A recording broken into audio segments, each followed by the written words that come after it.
How's it going today, guys? It's Wednesday. Having a good day. I hope you are. Things are okay.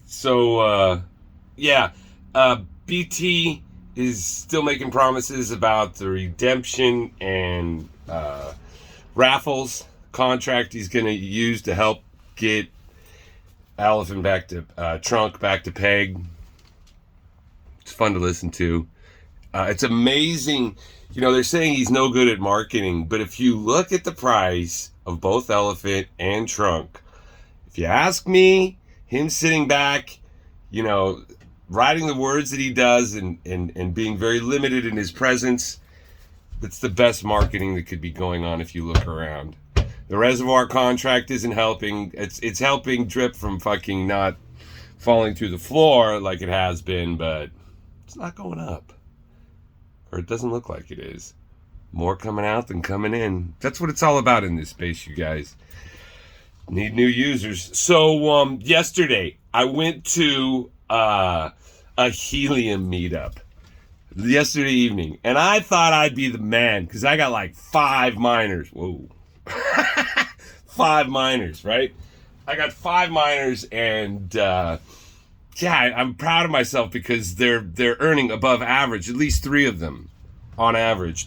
One of them is just killing it way out in East County, and so up high, we put a 20-foot pole on it. But so I got there, and I thought I was going to be somebody, and I went there specifically to find out about the CBRS 5G, a device I got a hold of for 15 that they supposedly have a lot of. I'm supposed to be able to earn data credits by being able to provide 5G data, but I guess I have to wait for HIP 53 and how that's going to be implemented. That's why I went to the meetup. I wanted to figure out, hey, do I need to buy a full fucking $20,000 cell tower, or is this CBRS device going to allow me to do this? And I got mixed answers from the experts. And, one of the things from one of the experts that they showed up there was these people. I want to say these motherfuckers.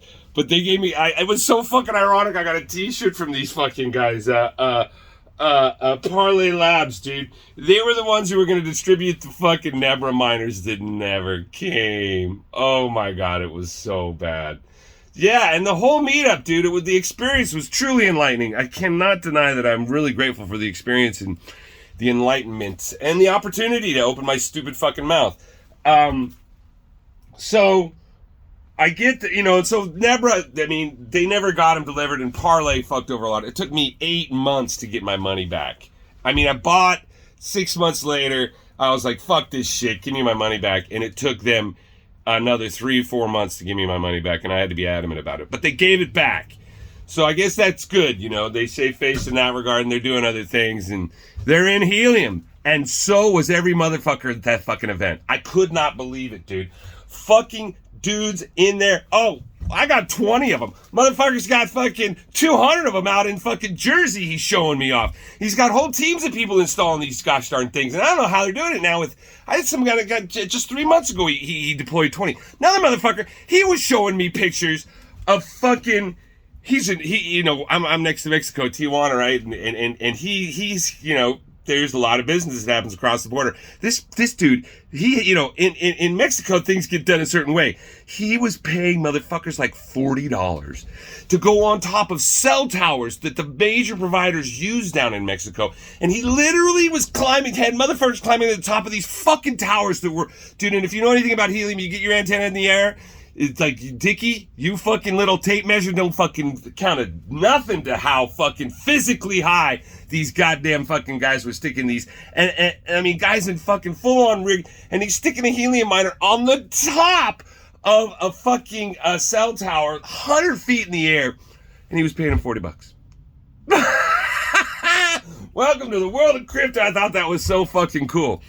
But one thing that stuck out at the meeting for me was considering the caliber of people that were invested in this was super significant. I've run into people, but on a level, everybody in that room was seriously invested in Helium. And the topic of discussion was really direction, like where is Helium going to go? It hasn't necessarily proven that the IoT, the Internet of Things, the ability to be able to provide data over a really low power network that was really secure and safe. Now that there's so many people doing it, they were speaking to the idea of serving government, serving people, serving entities rather, that have demand for this data that the Helium network could provide.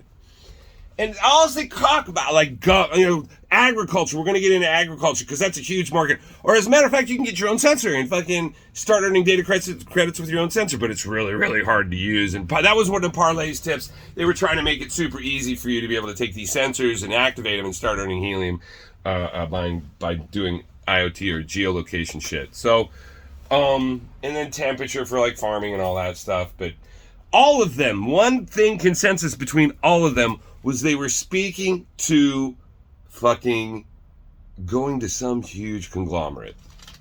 And so I was like, at the end of the fucking, it was obviously winding down the group talk. And I stepped up with the idea, well, what happened to why we're all in blockchain? Right? Of course I fucking said this. Why are we all in blockchain? We're out to not empower, we're out to empower the individual, because that's really where the wealth and the motive of being in a sensorless, a participation in immutable transparency is what I call it. Well, that's why we're in the pit. We're here to participate in immutable transparency. I actually fucking said that. And why is there no discussion that we can speak to about going forward with the idea of going from a distributed network from the individual level, like empowering individuals to participate in Helium just with their cell phone somehow, perhaps? I mean, they could mine somehow maybe, or do something in the same regard as what we're doing with a lo-fi, but over the current network. And one guy was there and he was talking about WHNT, wrapped Helium, and he was talking about putting it in AVAX and staking it and doing the shit we're doing. And I was trying to turn him on to Elephant. Dude, I was fucking... for what it's worth, after I said we should empower the individual, how did Steve Jobs make Apple so popular and everything like that? And people were like, there's a reason I only have 5 miners, and each one of those people there has anywhere from 20 to 200.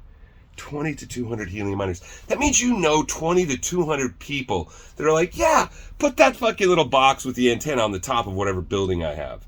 Whether hotel, office, residence. I was mortified. The number of wallets that are out there, I imagine, and that are connected to actual real people, or not, I should say miners. The number of miners connected to each individual, there's like 300, anywhere from 3/4 to 1 million different miners around the world. And I will, after going to that meeting, I bet you there's less than, 50,000, 200,000 people in total. Maybe even less than 50. 50,000 people run the whole Helium network. And you wonder why the price is doing what it's doing. And I was trying to speak to the idea of where's the Big Bertha wallet? Where's the one that's going to hold the price? And no answer. Nobody knew those questions. Like, why is the price? And it's not about the price. It's about the network. So that was really, they were diamond hands for sure. So for what it's worth, Helium. Sorry about that text. Fuck, that's really gross. Helium is going to $1. All right, I'll end it on that, guys. Less than $1, probably, the way I see it. But don't listen to me, because you're going to lose all your money.